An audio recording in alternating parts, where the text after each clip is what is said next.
Hello students, आई hope आप लोग का सीए फाउंडेशन का एग्ज़ाम बहुत अच्छा गया होगा। मैंने ये वीडियो इसलिए अपलोड नहीं किया, आई थॉट कि आप लोग पैनिक ना कर जाएं। अब आपका एग्ज़ाम ख़त्म हो चुका है, आप अच्छे से इवेल्युएट कर सकते हैं कि आपने क्या मिस्टेक किया, कौन सा क्वेश्चन आपका करेक्ट था एंड कितना मार्क्स आप लोग एक्सपेक्ट कर सकता है। Right, in this video I will be covering the entire solution for your CA foundation December 23 exam. एक एक क्वेश्चन मैं आपसे डिस्कस करूंगा डिटेल में, प्लस मैं आपको प्रेजेंटेशन भी दिखाऊंगा। किसी को भी मेरे सॉल्यूशन का पीडीएफ डाउनलोड करना है तो डिस्क्रिप्शन में लिंक दिया हुआ है, क्लिक करके आप लोग डाउनलोड कर सकता है। एंड डोंट फॉरगेट, इफ ये वीडियो आपके लिए हेल्पफुल है तो please do like this video. आपके लिए तो फ्री है, बट मुझे बहुत अच्छा लगता है एंड मोटिवेशन मिलता है, सो दैट मैं आपके लिए और ऐसे कंटेंट लेके आऊँ। Right, and please don't forget to subscribe the channel. पहले भी मैंने आपके लिए एक सीए फाउंडेशन का प्रीवियस अटेम्प्ट का पेपर सॉल्यूशन किया था, आप लोग से बहुत ज़्यादा प्यार मिला मेरे को। But the problem is that कि आप लोग चैनल को सब्सक्राइब नहीं कर रहे हैं। आप रिसेंटली एग्जाम देके आए हैं, बहुत जल्दी सीए इंटरमीडिएट में आने वाले हैं। मेरे चैनल में आपको बहुत सारे सीए रिलेटेड कंटेंट्स मिलते रहेंगे, टाइम टू टाइम अपडेट्स मिलेगा। एंड प्लस लाइन तो आप देख ही रहे हैं, इफ आपको मेरे से क्लासेस ज्वाइन करनी है तो पता है कहाँ कांटेक्ट करना चाहिए। So without wasting time discuss करते हैं इस बार का सीए फाउंडेशन दिसंबर 23 का पेपर कैसा आया था। If from my point of view, जितना पेपर मैंने विजुअलाइज किया, पूरा मैंने सॉल्व किया अपने हाथ से, इट वाज मैनेजेबल कि आप आराम से 3 आवर्स में पूरा पेपर कंप्लीट कर सकते थे। बहुत ही सही पेपर था। जैसे मैं हर एक स्टूडेंट्स को बोलता हूँ अपने कि do follow the ICAI study mat, और इस बार भी आईसीआई ने वही किया है कि सारे के सारे क्वेश्चन उनके स्टडी मैट से ही थे। हाँ, उन्होंने जस्ट फिगर्स को चेंज किया है, but exact copy paste question आपका आईसीआई स्टडी मैट से ही था। चलिए एक एक करके क्वेश्चंस को डिस्कस करते हैं। आपका कोई भी डाउट कंफ्यूजन रहेगा तो कमेंट बॉक्स में जरूर लिखना। राइट, एंड प्लीज फिर से रिक्वेस्ट कर रहा हूँ, इस वीडियो को लाइक करना, अपने फ्रेंड्स के साथ शेयर करना, सो दैट मुझे और मोटिवेशन मिलता रहे ऐसे कंटेंट लाने के लिए। चलिए स्टार्ट करते हैं। क्या था पहला क्वेश्चन जो आप लोग का एग्जाम में आया था, दैट वाज ट्रू और फॉल्स एज यूजुअल। आईसीआई ने 12 मार्क्स का आपसे ट्रू और फॉल्स पूछा था, बहुत ही इजी था। कॉमन ट्रू और फॉल्स थे, ऐसा कुछ भी नहीं था जो हटके था। तो क्वेश्चन नंबर 1 क्या था? The financial statement must disclose all the relevant and reliable information in accordance with principle of full disclosure.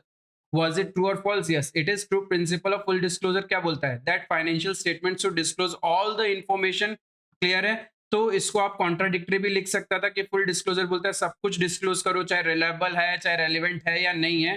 ठीक है, तो कॉन्ट्राडिक्टरी आंसर भी हो सकता था, बट आपको ट्रू लिखना चाहिए था, because as per full disclosure your financial statement should disclose all the relevant and reliable information. That was point number 1।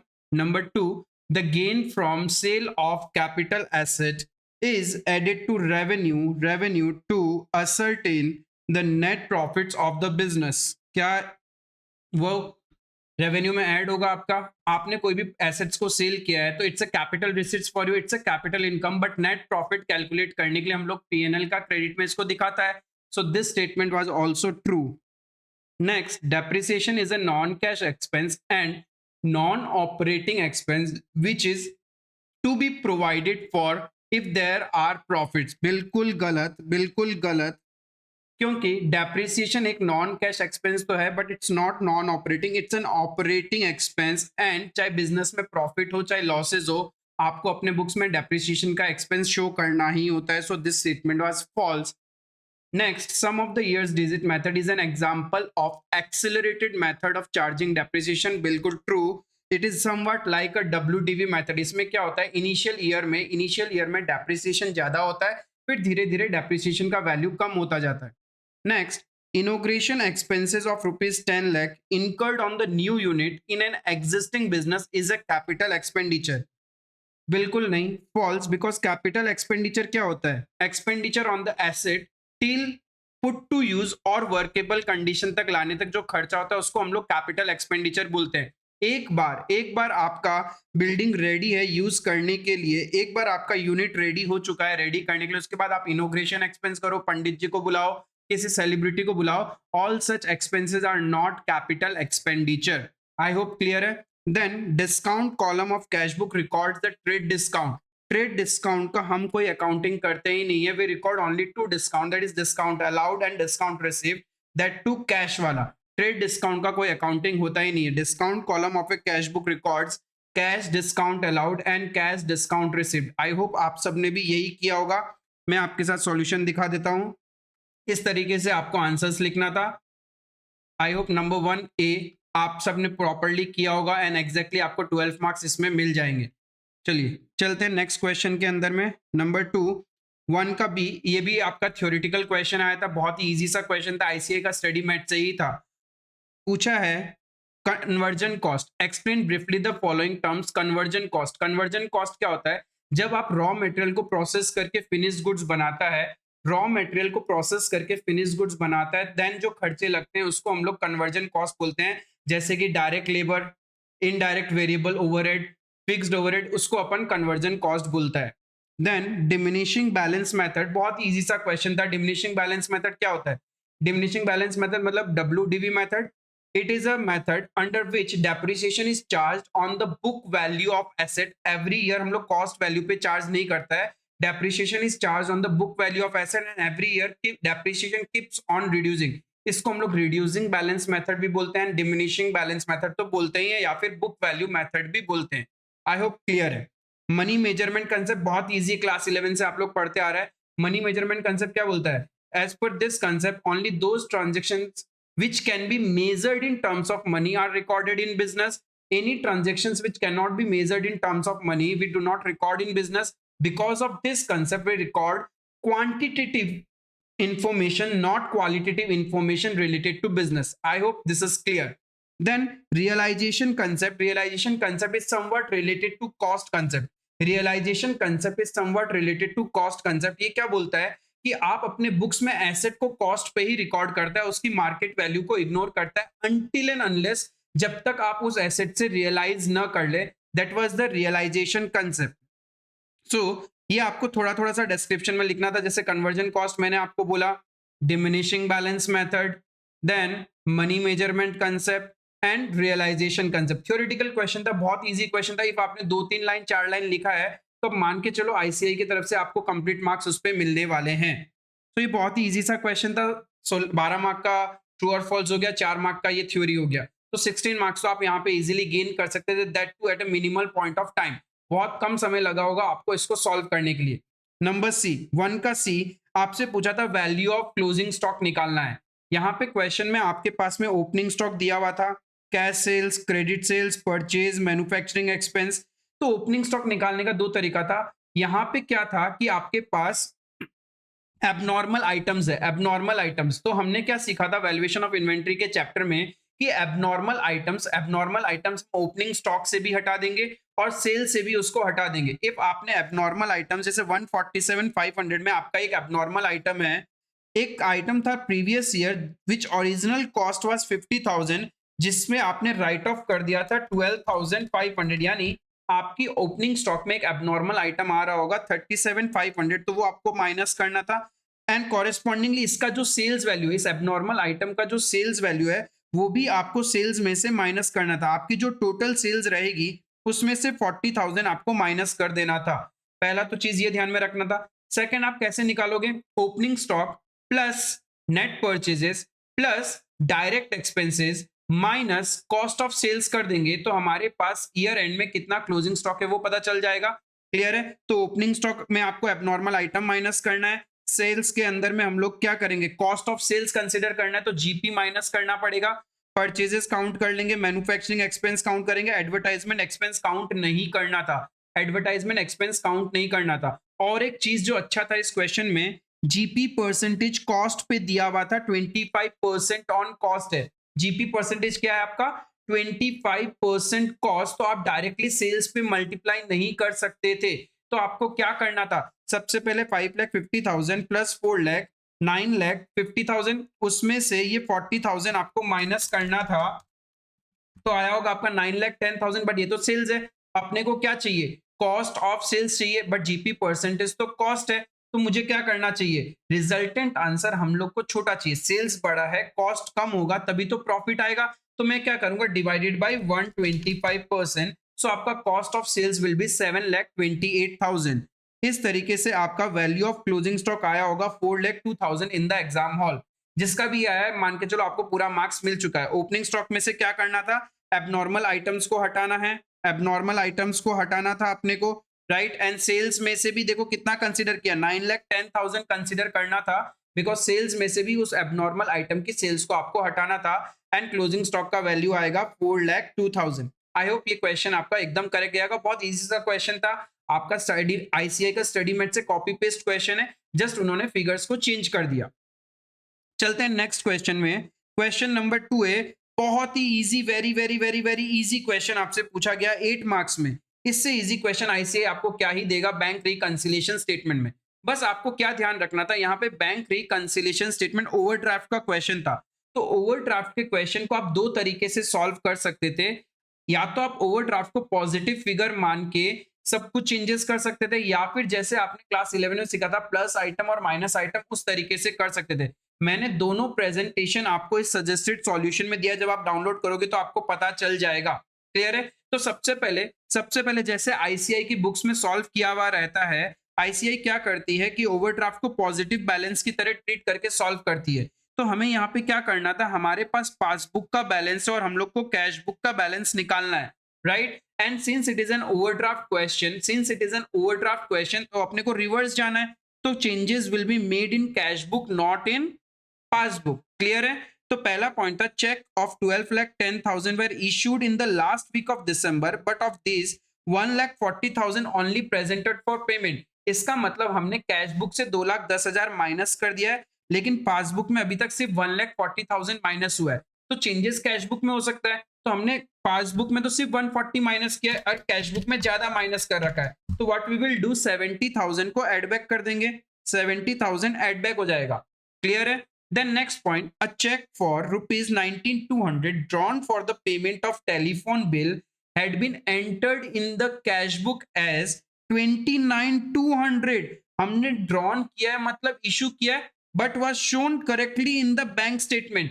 यानी मेरे बैंक से तो माइनस हो चुका है 19,200, बट आपने क्या किया है, कैश बुक में कितना शो कर दिया, 29,200 शो किया है। कैश बुक में आपने ज्यादा माइनस कर दिया, तो आपको क्या करना पड़ेगा, वापस एड बैक करना पड़ेगा। तो यहां पे भी हम क्या करेंगे, 10,000 प्लस कर देंगे। आई होप क्लियर है ये, right.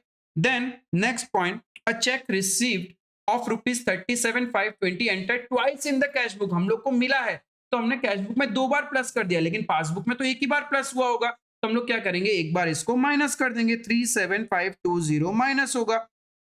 Point number 5, a check for rupees 1,17,000 was issued for purchase of merchandise and was paid by the bank।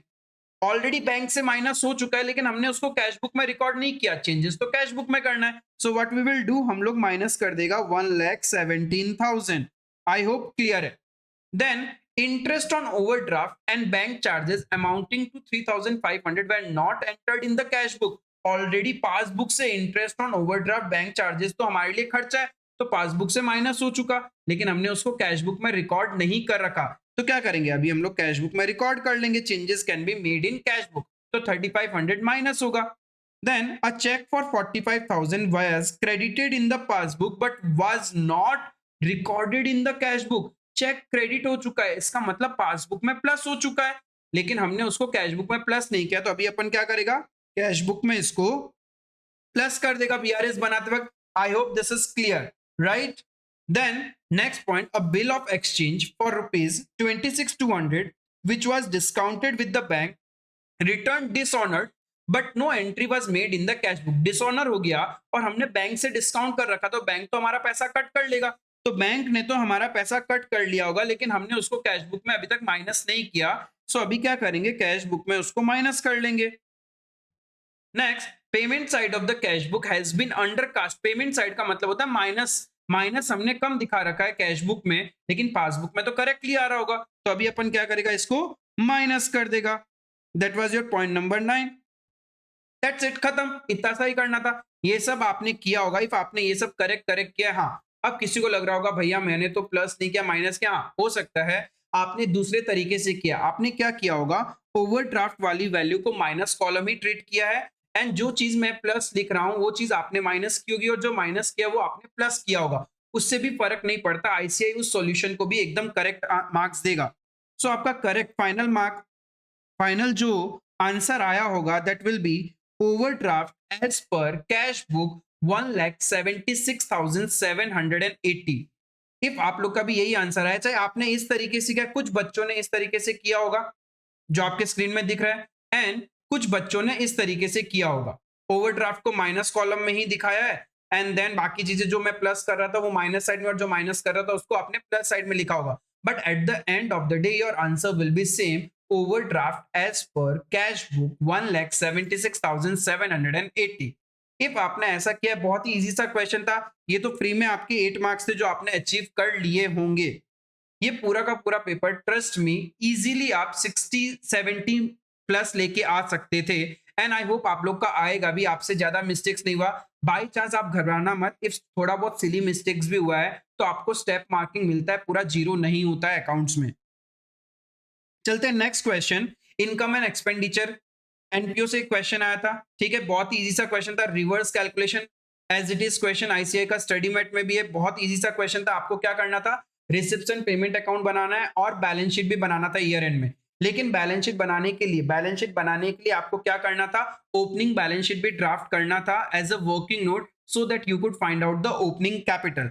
यहाँ पे क्या होता है, एक बार बता दूं मैं आपको कि जब अपन रिवर्स कैलकुलेशन करते हैं, नॉर्मल जब रिसेप्शन पेमेंट से अपन इनकम एंड एक्सपेंडिचर अकाउंट बनाते हैं तो अपन क्या करते हैं, आउटस्टैंडिंग एट बिगनिंग को माइनस करते हैं, आउटस्टैंडिंग एट एंड को प्लस करते हैं, एडवांस एट बिगनिंग को प्लस करते हैं और एडवांस एट एंड को माइनस करते हैं। यहाँ पे क्या करना था, सब कुछ रिवर्स रिवर्स करना था। कुछ एक दो अच्छे पॉइंट्स थे जो इस क्वेश्चन में सीखने लायक था, ठीक है। तो आई होप आप लोगों ने वो माइन्यूटली चेक कर लिया होगा, ये क्वेश्चन भी पूरा अच्छे से किया होगा, तो 12 मार्क पूरा आ जाएगा। अब देखिए क्या करना था, पहले let start from the income side. Income side पहला आइटम है अपना सब्सक्रिप्शन। सब्सक्रिप्शन में देखिए, आउटस्टैंडिंग सब्सक्रिप्शन एट बिगिनिंग है, एट एंड है, एडवांस सब्सक्रिप्शन एट बिगिनिंग और एट एंड है। तो आपको क्या करना था, 2,50,000 के अंदर में, 2,50,000 में 1 lakh outstanding at and, outstanding at and को क्या करोगे, रिवर्स जाना है, रिवर्स जाना है, क्लियर है। रिवर्स जाएंगे तो अपन क्या करेंगे, आउटस्टैंडिंग एट एंड माइनस हो जाएगा और आउटस्टैंडिंग एट बिगिनिंग प्लस हो जाएगा। एडवांस एट बिगिनिंग माइनस होगा और एडवांस एट एंड प्लस होगा। तो 1 लाख माइनस किया होगा आपने, 70,000 को प्लस किया होगा, ठीक है। 2,000 को माइनस किया होगा एंड 6,000 को आपने प्लस किया होगा। इससे आपका subscription receive during the year निकल के आ गया होगा। Then the next item was interest. Interest के ऊपर कोई भी पॉइंट नहीं था तो डायरेक्टली आपने रिसिप्ट साइड में लिख दिया होगा इंटरेस्ट। देन डोनेशन 40,000, इसका भी कोई इंफॉर्मेशन नहीं है एडिशनल, तो 40,000 रिसिप्ट साइड में आ जाएगा। देन मिसलेनियस रिसिप्ट, ये भी डायरेक्ट आपका रिसिप्ट साइड में आ जाएगा। Now let's talk about the payment side. Payment में सैलरीज है, लेकिन सैलरीज के ऊपर पॉइंट था आपका outstanding salaries at beginning eight and, उसमें भी वही चीज करना है। आउटस्टैंडिंग सैलरीज एट एंड को आपको क्या करना था, रिवर्स करोगे, माइनस करोगे, और आउटस्टैंडिंग सैलरीज एट बिगिनिंग को आपको प्लस करना था। देन स्टेशनरी एक्सपेंस, इसके अंदर देखिए स्टॉक ऑफ स्टेशनरी दिया हुआ था, स्टॉक ऑफ स्टेशनरी दिया हुआ है तो आपको stationery purchase during the year निकालना था। Stationery purchase during the year कैसे निकालेंगे, क्लोजिंग स्टॉक एड बैक कर दोगे और ओपनिंग स्टॉक माइनस कर दिया होगा, तो आपका स्टेशनरी परचेज निकल के आ जाएगा। देन रेंट्स एंड टैक्सेस कोई पॉइंट नहीं था, इंश्योरेंस के लिए भी कोई पॉइंट नहीं था, तो डायरेक्ट पेमेंट साइड में आ जाएगा। ऑफिस एक्सपेंसेस कोई पॉइंट नहीं था, डायरेक्ट आ जाएगा। नाउ कम्स द बहुत अच्छा पॉइंट था, वो था फर्नीचर से related and sports equipment already. ये दो पॉइंट अच्छा था। देखिए आपका beginning of the year furniture था 20,000। इफ आप डेप्रिसिएशन करोगे सिर्फ 1200 का, 20,000 में से 1200 डेप्रिशिएट करेंगे तो वैल्यू आना चाहिए 18,800, बट आपका क्लोजिंग वैल्यू आ रहा है 19,800। इसका मतलब आपने 1,000 का furniture during the year purchase किया था, तो वो आपका पेमेंट साइड में आएगा। देन वैसे ही स्पोर्ट्स इक्विपमेंट है, 35,000 का स्पोर्ट्स इक्विपमेंट है, 1,000 का डेप्रिसिएशन है, तो 34,000 क्लोजिंग बैलेंस होना चाहिए, but your closing balance is 39,000। That means during the year आपने 5,000 का स्पोर्ट्स इक्विपमेंट परचेज किया होगा। ये भी आपका रिसेप्शन पेमेंट का क्रेडिट साइड में आएगा। इस तरीके से आप करोगे एंड किया आपने एग्जाम में, तो आपके पास क्लोजिंग कैश बैलेंस आएगा 181,500, बिकॉज क्वेश्चन में ऑलरेडी ओपनिंग कैश बैलेंस दिया हुआ था 1,08,000। ये सारा रिसेप्शन पेमेंट इफ आपने प्रॉपरली लिखा है, देन पूरा मार्क्स आपको मिलने वाला है। हाँ, घबराना मत, थोड़ा सा सिली मिस्टेक भी हुआ है तो there is a chances, because 12 mark का क्वेश्चन था, आपको स्टेप मार्किंग मिलेगा, राइट? क्लियर है?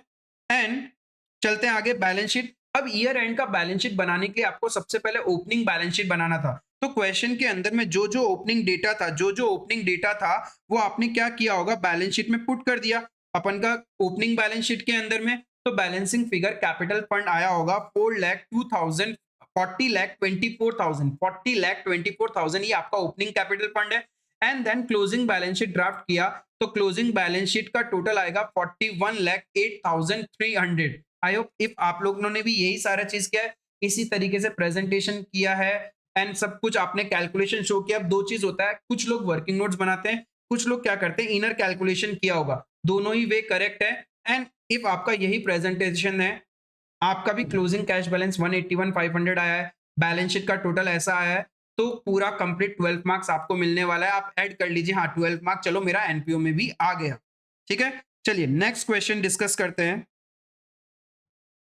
बहुत ही easy question bills of exchange से, लेकिन थोड़ा सा खेल गया यहाँ पे। इजी तो था बट आईसीआई ने गेम खेला। आईसीआई ने क्या गेम खेला, नॉर्मली आईसीआई के यदि आप पास पेपर्स देखोगे तो वहां पे क्या करता है आईसीआई, ड्रॉई का बुक्स कभी नहीं पूछता। यहाँ पे तो उल्टा पूछ लिया, यहाँ पे तो उल्टा पूछ लिया, R draws the bills of exchange on P. तो यहाँ पे तो पी का बुक्स ऑफ पूछ लिया इन्होंने। तो इसका मतलब पी के पॉइंट ऑफ व्यू से आपको ये पूरा का पूरा क्वेश्चन सॉल्व करना था। तो सबसे पहले क्या किया होगा, आर ने एक बिल लिखा पी के ऊपर, तो पी के लिए बिल्स पेबल हो जाएगा। तो पी अपने बुक्स में क्या एंट्री करेगा, R account debit to bills payable 2 lakh rupees से। Then 1 July date, if date नहीं दिया है तो मार्क्स कटने का चांसेस रहेगा। एंड बिल ड्रॉ किया है 1 जुलाई को, पी ने एक्सेप्ट कर लिया 1 जुलाई। 4 मंथ्स का बिल है तो ड्यू डेट क्या होगा, जुलाई से अगस्त, सितंबर, अक्टूबर, नवंबर। क्लियर है? 4 नवंबर इस बिल का ड्यू डेट क्या होगा, 4 November 22। P accepted the bill and send it to R. R ने इमीडिएटली डिस्काउंट करवा लिया बैंक से। 2 लाख का बिल था और आर के पास पैसा आया 1,88,000। इसका मतलब आर के पॉकेट से डिस्काउंटिंग चार्जेस लग चुका है 12,000। बट हमें इसका कोई अकाउंटिंग एंट्री नहीं करना, बिकॉज क्वेश्चन ने क्या मांगा है, क्वेश्चन ने मांगा है journal in the books of P and R account in P's books. Clear है? तो अपने को कुछ नहीं करना। फिर R immediately remit 75,200 to P. R ने 75,200 दे दिया, उसके पास में आया 1,88,000, उसमें से 75,200 दे दिया, मतलब कितना परसेंट दे दिया, हम लोग परसेंटेज कैलकुलेट कर सकते हैं। टोटल अमाउंट का कितना परसेंट उसने शेयर किया है, राइट? तो 75,200 डिवाइडेड बाय 1,88,000, दैट मीन्स 40%। उन लोग का शेयरिंग क्या है, 60% आर शेयर करता है एंड 40% पी शेयर कर रहा है। दैट मीन्स जो डिस्काउंटिंग चार्जेस था उसका भी 60-40 शेयरिंग करना पड़ेगा। तो 40% पी के बुक्स में डिस्काउंटिंग चार्जेस आएगा। पी अपने बुक्स में क्या एंट्री करेगा, bank account debit 75,200, discounting charges account debit 40%। Clear है? That is 4,800 to R. I hope clear है। Then on the due date, R being unable to remit the amount due, R पैसा नहीं भेज पाया। लेकिन यहाँ पे ध्यान रखना, डिसऑनर नहीं किया। P के लिए तो बिल्स पेबल था, क्या P ने डिसऑनर किया? नहीं। P what P will do on the due date, P will make payment to the bank। तो P अपने बुक्स में एंट्री करेगा bills payable account debit to bank account, bills payable account debit to bank account 2 lakh. फिर उसी दिन क्या किया, P ने एक नया बिल लिखा और R ने एक्सेप्ट किया। तो P अपने बुक्स में एंट्री करेगा bills receivable account debit to R, bills receivable account debit to R 2,50,000 for 4 months. Immediately P ने उसको डिस्काउंट करवा लिया। तो bank account debit, discounting charges account debit to bills receivable, उसके बैंक में पैसा आया 236,250। बिल का वैल्यू था 2,50,000, पैसा आया 236,250, यानी 13,750 आपका डिस्काउंटिंग चार्जेस हो गया। क्लियर है? देन आर को रेमिट कर दिया 56,700। तो कितना परसेंट रेमिट कर दिया, फिर से अपन परसेंटेज निकाल सकते हैं। 56,700 divided by 236,250 into 100। 56,700 divided by 236,250, 24%, 24% amount remit कर दिया। तो जितना टोटल डिस्काउंटिंग चार्जेस लगा है उसका 24%, 24% पी क्या करेगा, आर से लेगा। तो पी अपने बुक्स में क्या एंट्री करेगा, R account debit to bank to discounting charges. I hope clear है। फिर आगे जाके क्वेश्चन क्या बोल रहा है, आर इंसॉल्वेंट हो गया, पैसा नहीं दे रहा, तो सबसे पहले पी को क्या करना पड़ेगा, जो बिल्स रिसीवेबल वाला एंट्री था उसको रिवर्स करेगा, एंड देन जो भी बैलेंस निकल के आएगा आर का, उसका 50% उसको मिल जाएगा, बाकी 50% उसके लिए बैड डेब्ट है। आई होप आप लोगों ने ये सारा एंट्रीज ऐसे ही सीक्वेंस में किया होगा। चलिए मैं आपको एक एक करके एंट्रीज दिखा देता हूं। देखिए सबसे पहले R to bills payable 2 lakh, then bank account debit discounting charges to R, then dates पे ध्यान रखना, डेट्स जरूर लिख के आया हो आप लोग, आई होप, ठीक है। फिर bills payable to bank, bills receivable to R, आराम से चेक कर लीजिए इसको।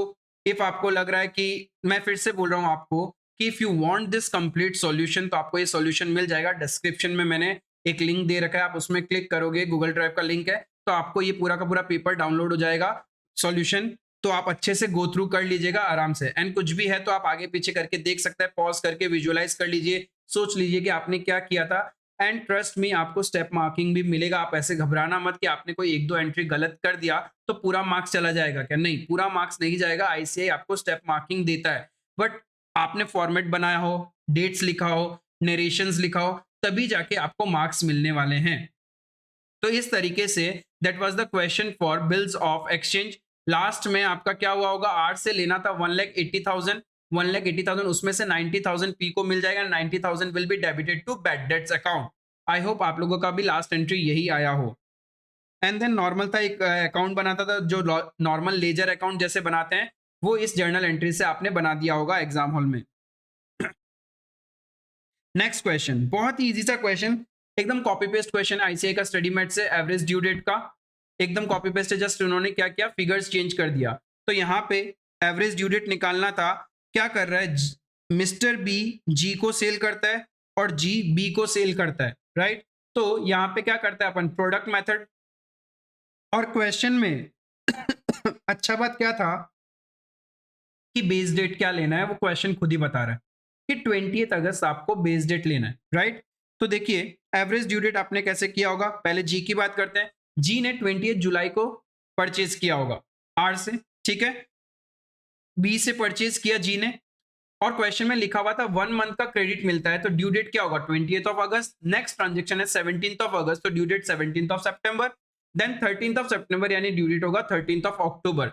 तो 20th ऑफ अगस्त से लेके 20th ऑफ अगस्त आपका ड्यू डेट, आपका बेस डेट कितना, 20th ऑफ अगस्त था, वहां से ड्यू डेट तक 0 डेज, सो 0, प्रोडक्ट भी 0 आएगा।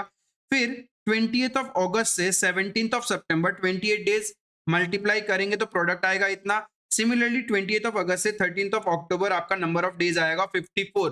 सो total product for G's payment will be 25,68,000, उसको पे करना है 97,000। अब जी ने क्या किया था, बी को सेल भी किया था, तो बी से मिलना है, कितना पैसा मिलना है, सेम कहानी है, 1 महीने का क्रेडिट है, तो आप 1 मंथ क्रेडिट का ड्यू डेट्स निकाल लोगे, बेस डेट सेम रहेगा 20th अगस्त से, तो 20th अगस्त से 25th अगस्त 5 डेज, 27 डेज, 46 डेज, इस तरीके से आपका number of days, total product 18,64।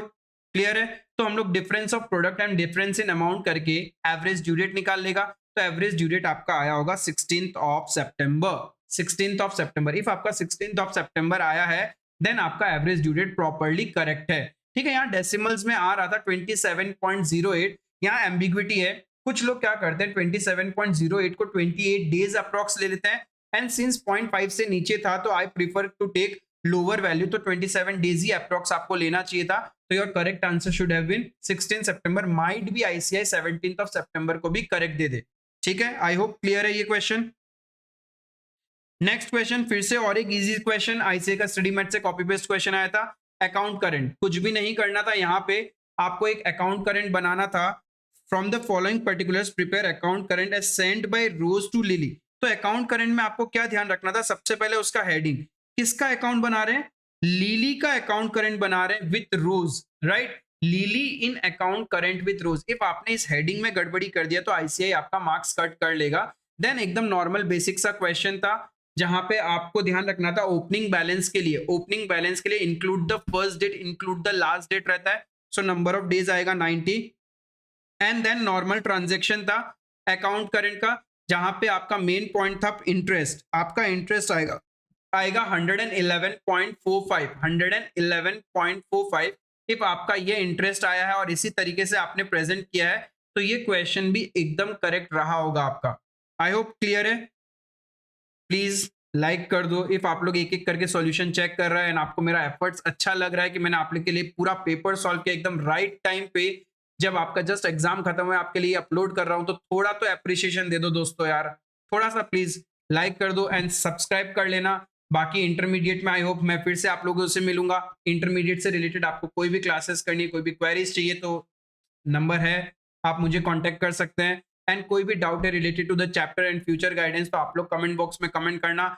I will try कि मैं सारे के सारे कमेंट्स को एड्रेस कर सकूं। ठीक है। नेक्स्ट क्वेश्चन कंसाइनमेंट है, one of the favourite topic, सबका फेवरेट रहता है कंसाइनमेंट तो आ जाना चाहिए, बट इंस्टीट्यूट ने थोड़ा सा गड़बड़ कर दिया। कंसाइनमेंट कम से कम 10 मार्क का देना चाहिए, बट इस बार उन्होंने सिर्फ 5 मार्क का कंसाइनमेंट पूछा है आपसे। ठीक है, कोई बात नहीं, बहुत इजी सा क्वेश्चन था। हाँ, थोड़ा सा ट्रेंड चेंज किया उन्होंने। नॉर्मली कंसाइनमेंट अकाउंट यानी कंसाइनर का बुक्स पूछते हैं, बट इस बार उन्होंने रिवर्स खेल दिया।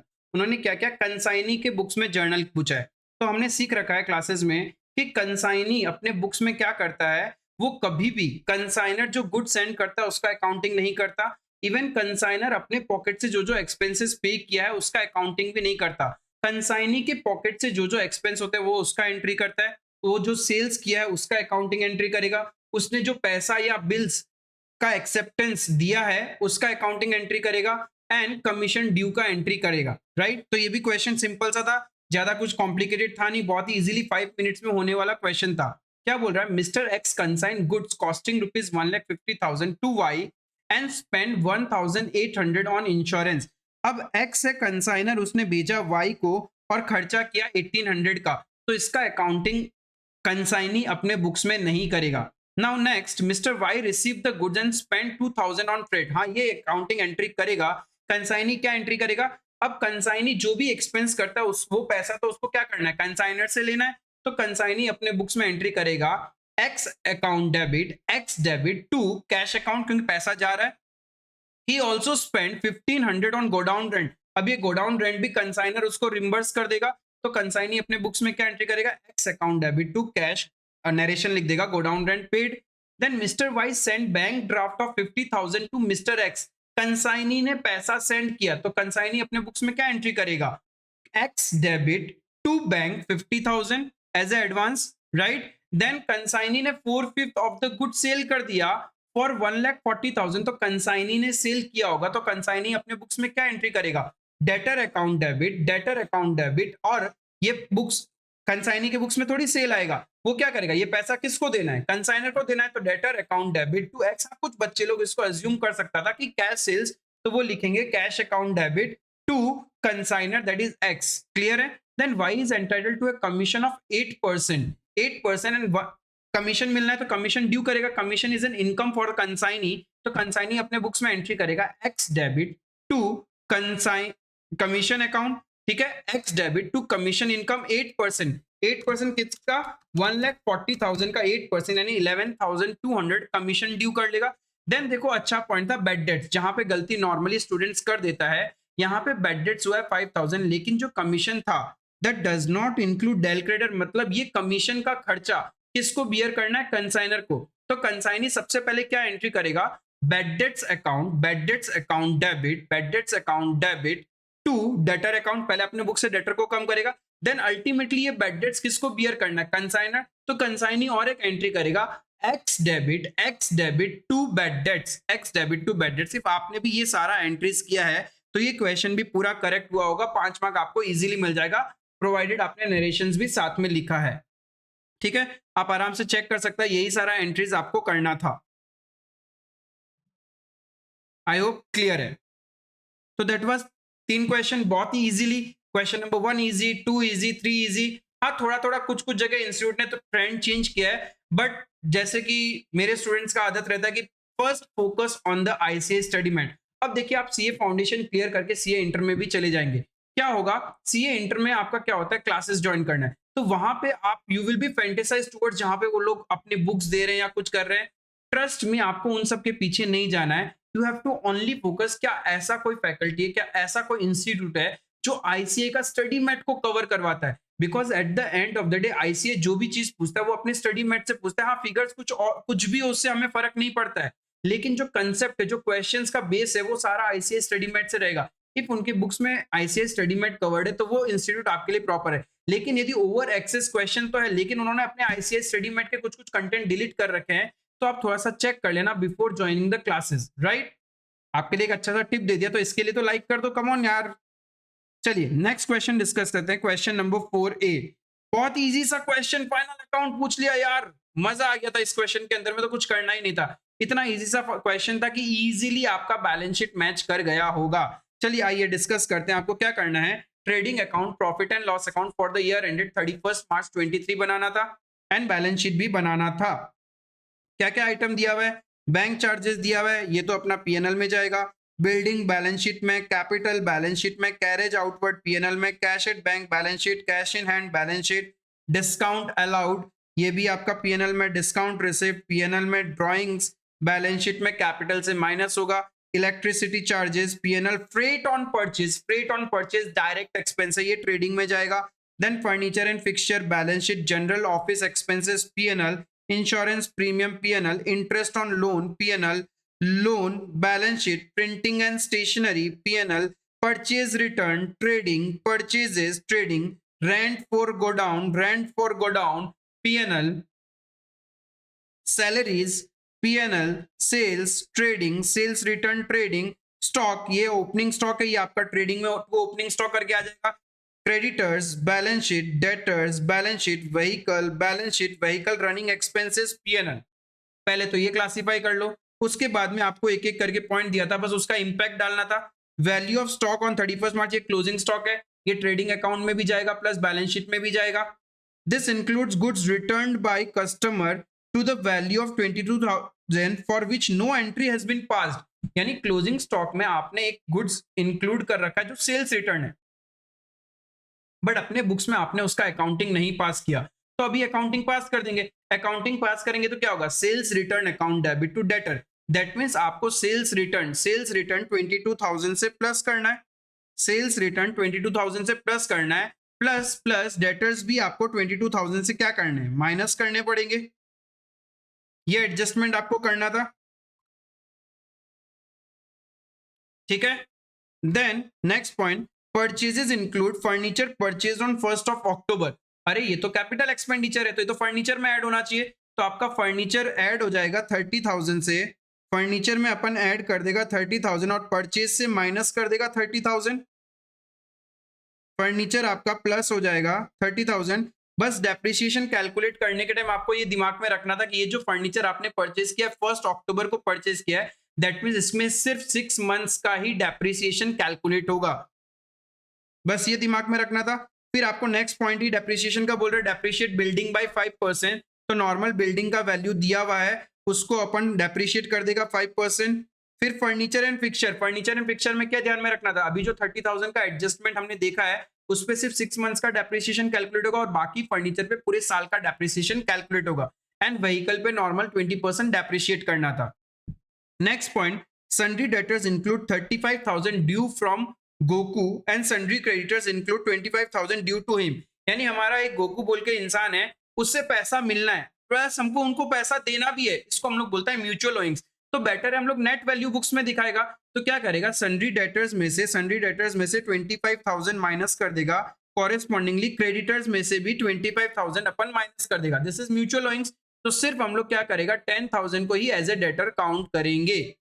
आई होप आपने भी वही किया है। Then provision for bad debts बनाना है 4% ऑन डेटर्स। तो जो भी इसको माइनस करने के बाद डेटर का वैल्यू आया होगा उसके ऊपर अपने को 4% का प्रोविजन क्रिएट करना है, जो पीएनएल का डेबिट में आ जाएगा एंड फिर बैलेंस शीट में अपन माइनस करके शो कर देगा फ्रॉम द डेटर्स।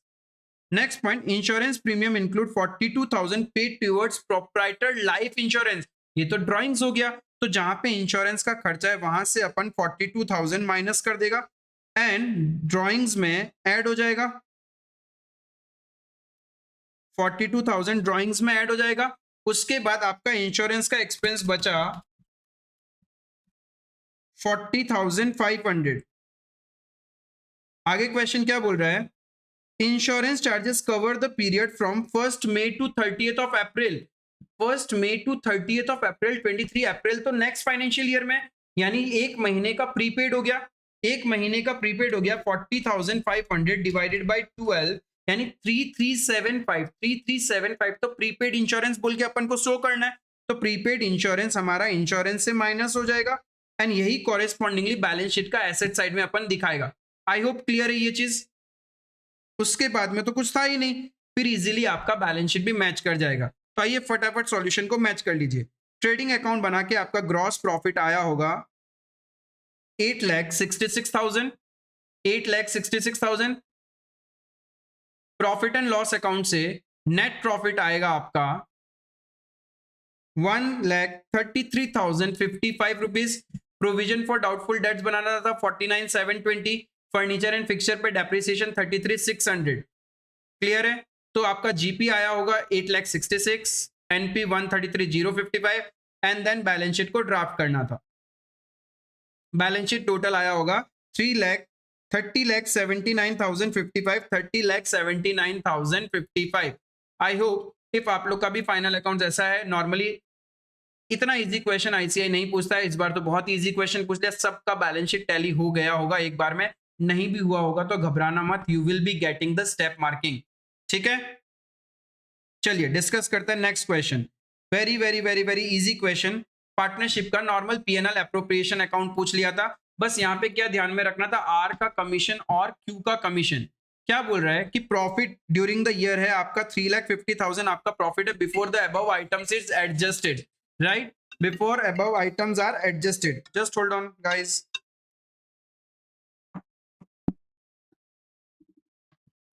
सॉरी। चलिए, सो आपसे क्या पूछा है, पीएनएल अप्रोप्रिएशन अकाउंट बनाना है। प्रॉफिट दिया हुआ है 3,50,000। आर को सैलरी दे देंगे 10,000 per annum. Then interest on capital जाएगा 6%। 6% से 2,50,000 पे 6%, 1,50,000 पे 6% एंड 1 लाख पे 6%। नाउ द पॉइंट नंबर 3 अच्छा था। क्या बोल रहा है, R is to get extra benefit of 10% of profit in excess of 50,000 after providing for 1 and 2 above. यानी आर को जो एक्स्ट्रा बेनिफिट देना है, नॉर्मली कमीशन बोलते हैं इसको, 10% कमीशन देना कैसे होगा, 3,50,000 में से 3,50,000 में से पहले आपको 50,000 हटा देना है, फिर बचेगा 3 लाख। उस 3 लाख में से सैलरी माइनस कर दो, आईओसी माइनस कर दो, फिर जो वैल्यू बचेगा उसके ऊपर आपको आर को कमीशन देना था।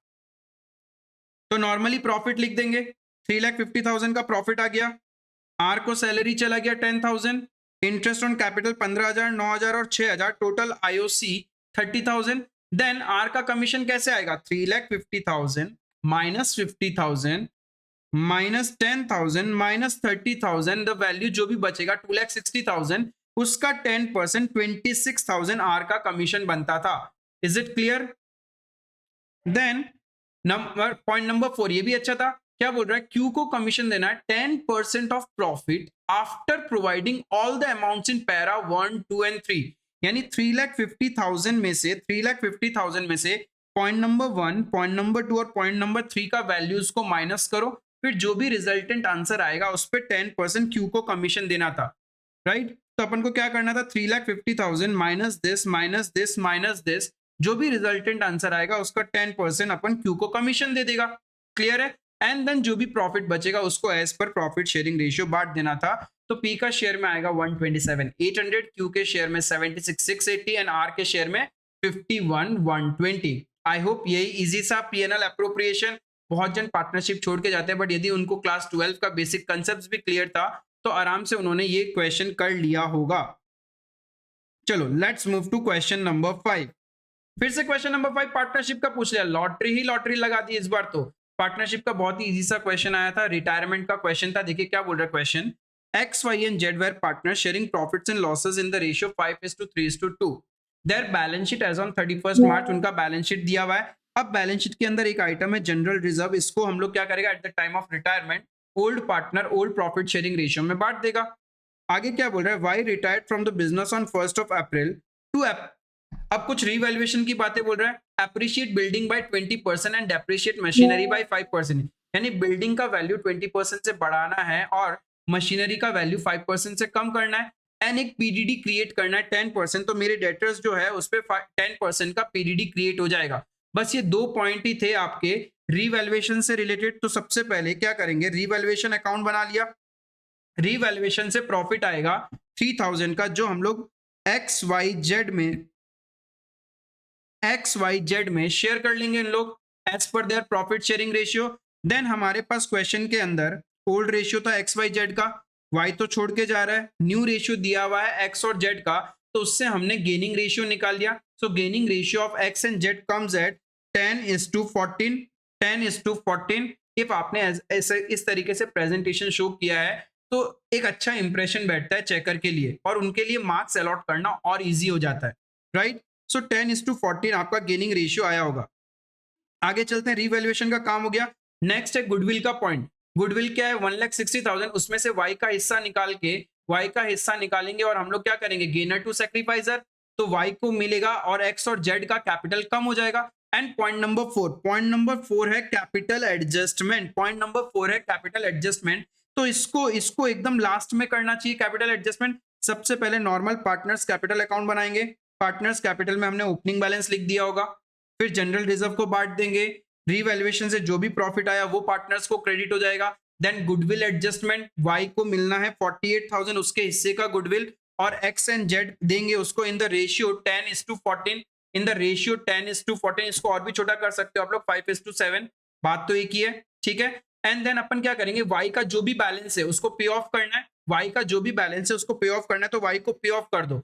फिर X और Z का बैलेंस कैलकुलेट कर लो। अब क्वेश्चन क्या बोल रहा है, X और Z का जो फ्यूचर कैपिटल है that should be as per their profit sharing ratio. एक तो प्रॉफिट शेयरिंग रेशियो के अकॉर्डिंग होना चाहिए, प्लस Y को जो पैसा देना है ना वो भी X और Z ही लेके आएगा as per their profit sharing ratio. इसका मतलब एट प्रेजेंट जब Y रिटायर हो रहा है, उसका जब अपन सेटलमेंट कर रहा है, तो उस डेट पे X और Z का एडजस्टेड कैपिटल है 536,600। This value plus this value, ये उनका एट प्रेजेंट कैपिटल है। अब उन लोगों को बिजनेस में और पैसा लेके आना है जितना Y को पे करना है, तो कितना और लेके आएंगे बिजनेस में, 3,11,400। That means the total capital of X and Z in future will be 8,48,000। और ये 8,48,000 क्या होना चाहिए, as per their profit sharing ratio होना चाहिए। तो इस 8,48,000 को आप प्रॉफिट शेयरिंग रेशियो में बांट दो तो उनका फाइनल बैलेंस CD आ जाएगा।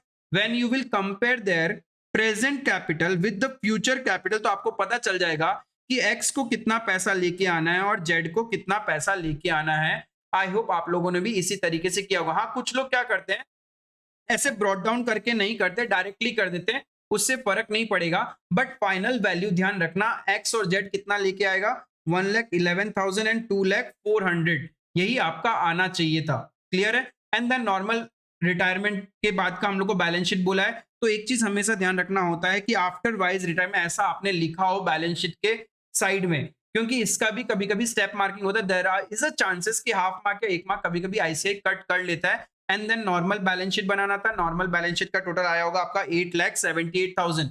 प्रीवियस अटेम्प्ट्स के कंपेयर में पार्टनरशिप का बहुत ही इजी क्वेश्चन आया था इस बार, and that too lottery question. 2 question आपसे पूछ लिया, एक 5 मार्क्स का P&L एप्रोप्रिएशन और एक 10 मार्क का रिटायरमेंट से, तो 15 मार्क्स इजीली आप गेन कर सकते थे। आई होप क्लियर है। चलते हैं नेक्स्ट क्वेश्चन, बहुत इजी सा डेप्रिसिएशन का क्वेश्चन आया था। ठीक है, आपको मशीनरी अकाउंट बनाना है। बस यहाँ पे आपको क्या ध्यान रखना था, कुछ बच्चों ने क्या गलती किया होगा, यहाँ पे 2021 एंड 2022 दोनों का अकाउंट बना दिया था, बट ऐसा नहीं करना था। यहाँ पे रिक्वायरमेंट पार्ट क्या था, prepare the machinery account for the year 31 दिसंबर 22 पूछा है। फॉर द ईयर पूछा है, मतलब सिर्फ उसी साल का आपको मशीनरी अकाउंट शो करना था, बट हमारे पास जो डेटा है वो तो 2021 से था। क्लियर है। तो आपको वर्किंग नोट के अंदर में सबसे पहले opening book value of the asset calculate करना था। देखिए आपने क्या किया था, 1 जनवरी में एक एसेट परचेज किया था 2 लाख रुपए का। देन अगेन 2021 में 1 जनवरी को आपने 50,000 का रिपेयर करवाया, सॉरी 1 जनवरी 21 में आपने परचेज किया और उसी दिन आपने रिपेयर करवाया फॉर मेकिंग इट सर्विसेबल, तो ये उसके कॉस्ट में ऐड हो जाएगा। तो आपने अपने बुक्स में 2,50,000 पे इस एसेट को रिकॉर्ड किया होगा।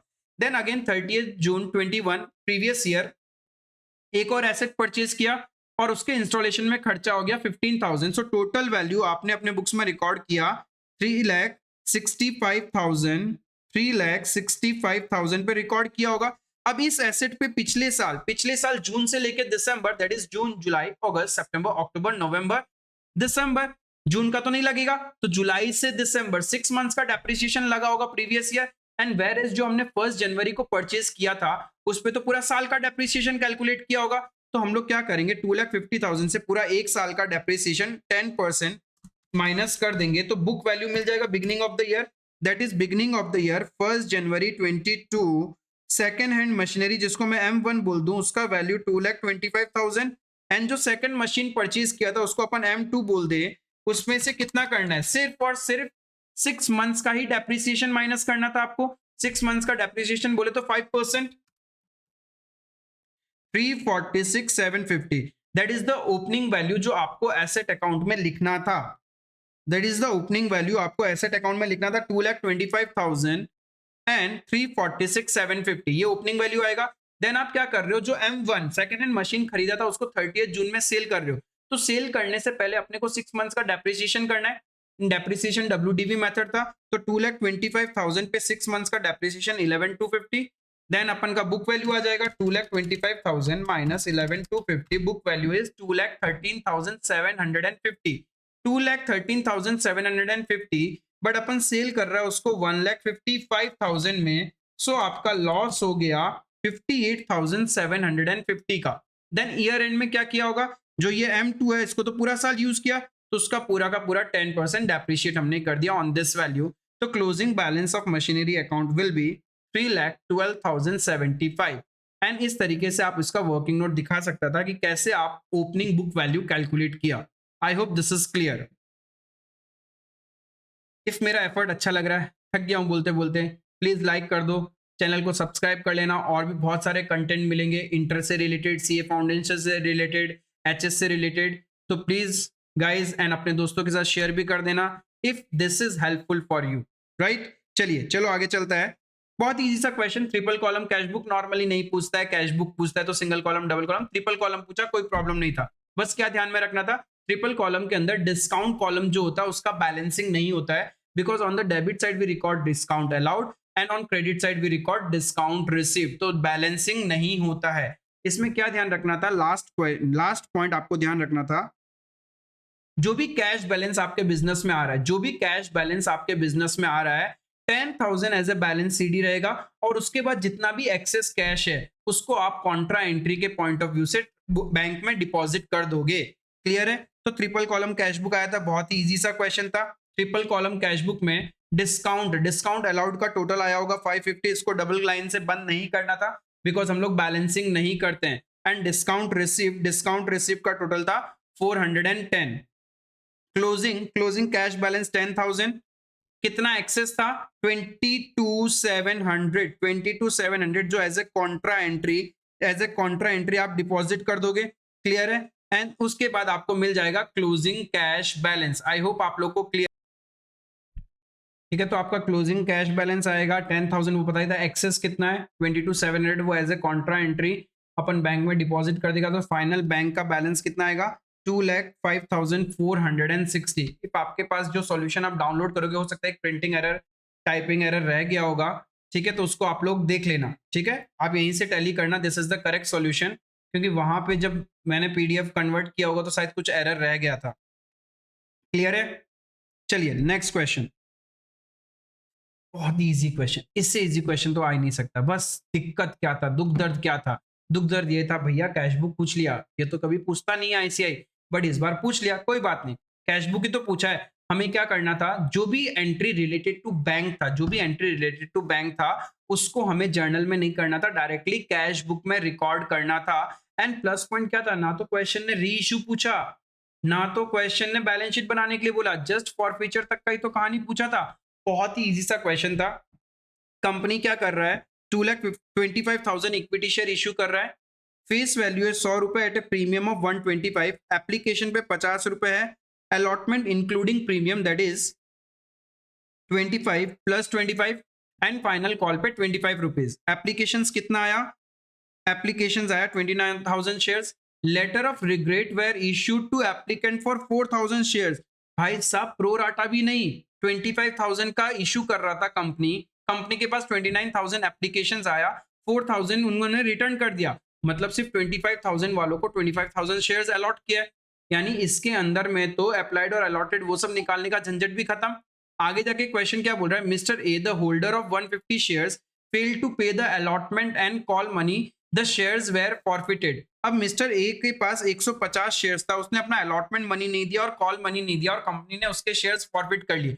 बस ध्यान में क्या रखना था, फॉरफीचर का एंट्री में सिंस उसने अलॉटमेंट का पैसा नहीं दिया तो अलॉटमेंट में अपने पास में फेस वैल्यू और प्रीमियम दोनों था, तो जब आप फॉरफीचर का एंट्री पास किए होंगे तो वहां पे सिक्योरिटीज प्रीमियम रिवर्स होगा, सिक्योरिटीज प्रीमियम रिवर्स होगा। if आपने भी किया होगा तो आई तो ये एकदम इजी सा क्वेश्चन था, कुछ भी नहीं करना था। चलिए आइए इसका सॉल्यूशन देखते हैं।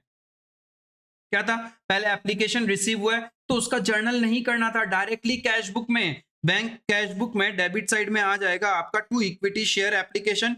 29,000 एप्लीकेशन था, 29,000 एप्लीकेशन, 50 रुपीज पर एप्लीकेशन, तो 14,50,000 का एप्लीकेशन मनी रिसीव हो गया। देन कंपनी क्या करेगा, 25,000 शेयर्स इश्यू कर देगा equity share application to equity share capital, और जो 4,000 रिटर्न कर रहा है वो कैश बुक का क्रेडिट साइड में आ जाएगा by equity share application 2 lakh rupees. Clear है। देन कंपनी अलॉटमेंट ड्यू करेगा, अलॉटमेंट ड्यू करेगा equity share allotment to equity share capital to securities premium reserve. Allotment किससे ड्यू होगा, जितने हमारे शेयर होल्डर्स है 25,000 शेयर होल्डर्स है उनसे अलॉटमेंट ड्यू करेंगे।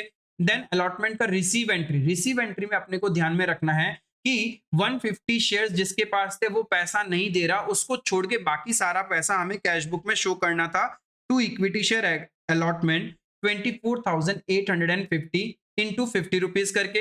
अब जिन्होंने पैसा नहीं दिया, कुछ लोग क्या करते हैं, कॉल्स इन एरियर नहीं ओपन करते at the stage of allotment, तो चलेगा, कोई गलत नहीं है वो। एंड आप चाहते तो कॉल्स इन एरियर अकाउंट वहां पे भी ओपन कर सकते थे रिलेटेड टू 150 शेयर्स।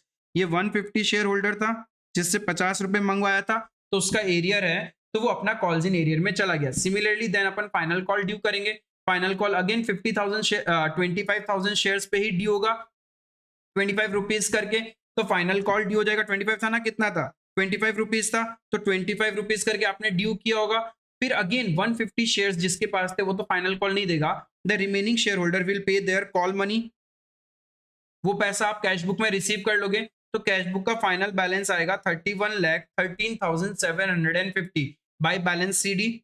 एंड अब अपन क्या करेंगे, उस शेयर होल्डर जिसका एरियर था अलॉटमेंट एंड कॉल उसको फॉरफिट कर देंगे। बस फॉरफिट में आपको ध्यान में रखना था कि सिक्योरिटीज प्रीमियम रिवर्स होगा, सिक्योरिटीज प्रीमियम रिवर्स होगा।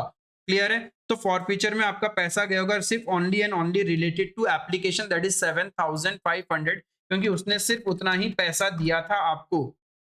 आई होप बहुत ही इजी सा क्वेश्चन था सबके, ये तो एकदम 15 मार्क्स का क्वेश्चन, 15 मिनट मैक्सिमम 15 मिनट लगा होगा आप लोगों को एग्जाम में इसको सॉल्व करने में। ठीक है, चलिए last question of the paper, what are the sub fields of accounting. और एक बेसिक थ्योरी आपसे पूछ लिया जो आप ऑलरेडी क्लास 11 में सीख चुका होता है। सब फील्ड्स ऑफ अकाउंटिंग क्या है, अकाउंटिंग कितना तरीका होता है, एक नॉर्मल फाइनेंशियल अकाउंटिंग होता है, एक कॉस्ट अकाउंटिंग होता है, एक ह्यूमन रिसोर्स अकाउंटिंग होता है, एक टैक्स अकाउंटिंग होता है। These are the sub fields of accounting जो आपको बताना था एंड दो लाइन एक्सप्लेन कर देना था। एंड मान के चलो कि आईसीआई आपको पूरा मार्क्स देगा। तो that was the theoretical question. Financial accounting के बारे में लिख देना था, management accounting, cost accounting, social responsibility accounting and human resource accounting.